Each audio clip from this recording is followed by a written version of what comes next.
नमस्ते दोस्तों, आज मैं आपको गणित के बहुत ही अच्छे सवाल सिखाऊंगा। तो पहला सवाल है, यदि किसी वस्तु को 425 रुपए में बेचने से उतनी ही लाभ होता है जितनी उसे 355 रुपए में बेचने में हानि होती है, उस वस्तु का क्रय मूल्य क्या है। बड़ा ही अच्छा सवाल। तो ऐसा सवाल आएगा तो आपको करना क्या है, अगर हम 425 में बेचेंगे तो मान लो 10 रुपए का नुकसान, 355 में बेचेंगे तो 10 रुपए की हानि।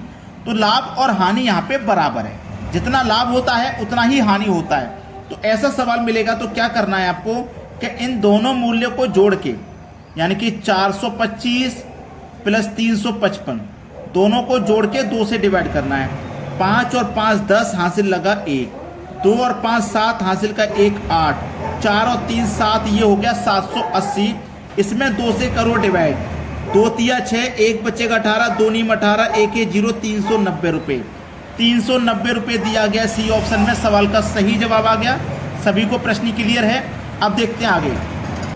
अगला सवाल है, 7 दलों के एक समूह में प्रत्येक दल एक दूसरे से 2 बार खेलते हैं, समूह में कितने मैच खेले गए।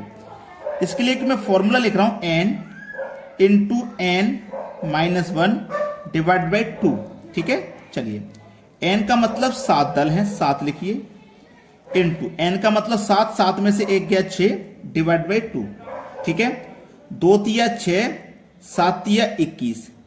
21 आंसर नहीं है, 21 आंसर नहीं है। ये जो आंसर आया है ना 21, ये आया है अगर 7 दल एक दूसरे से खेलते एक बार, लेकिन यहां पे खेलते हैं वो 2 बार। 2 बार खेलते हैं ना, तो इसका गुना आपको 2 से करना पड़ेगा। तो 21 दूनी 42, सही जवाब होगा 42, जो कि हमारे बी ऑप्शन में दिया गया है। बात सभी को क्लियर हो गई है ना। अब देखते हैं आगे। अगला सवाल है, एक चिड़ियाघर में मोर और चीता हैं, यदि उनके सिरों की संख्या 400 और पैरों की संख्या 1160 है तो चिड़ियाघर में मोरों की संख्या ज्ञात करो। बड़ा ही अच्छा सवाल। देखो करना क्या है, मोरों की संख्या निकालनी है ना। करना क्या, ध्यान देना प्रश्न को।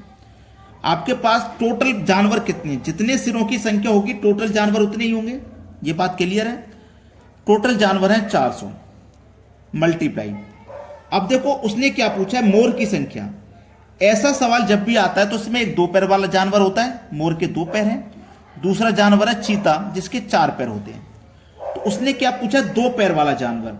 तो 2 पैर वाला जानवर पूछा ना, तो 2 से मल्टीप्लाई मत करना, 4 से करना, इसके अपोजिट से करना। अगर 4 पैर वाला जानवर पूछा जाए तो 2 से करना, 2 पैर वाला पूछा जाए 4 से कर देना। ठीक है, 400 को गुना 4 से करेंगे 1600 हो जाएगा। अब इस 1600 में से ये 1160 को हटा दो, 1160 को हटा दो 16 में से, ये बचेगा 440। अब इस 440 में 2 से डिवाइड कर दो, आंसर आ गया 220। ये सही जवाब है, 220 आ गया आंसर। बिल्कुल सही जवाब बी ऑप्शन। अब देखते हैं अगला प्रश्न। अगला सवाल, a बराबर 16 तथा b बराबर 5, तो इसका मान हमें बताना है क्या होगा। ठीक है, अब देखो नीचे क्या लिखा हुआ है, A cube minus B Q लिखा हुआ है नीचे। ऊपर ये लिखा हुआ है, तो ऊपर लिखा हुआ है A square plus B square minus A B, ये लिखा हुआ है।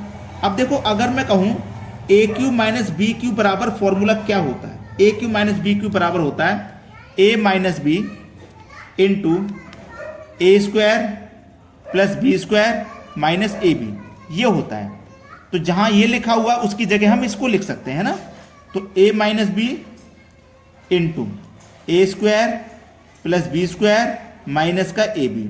अब देखो ये वाला टर्म और ये टर्म बिल्कुल सेम है, तो इससे ये कट जाएगा एक बार में, है ना। ऊपर 1 आ गया, नीचे ए माइनस बी आ गया।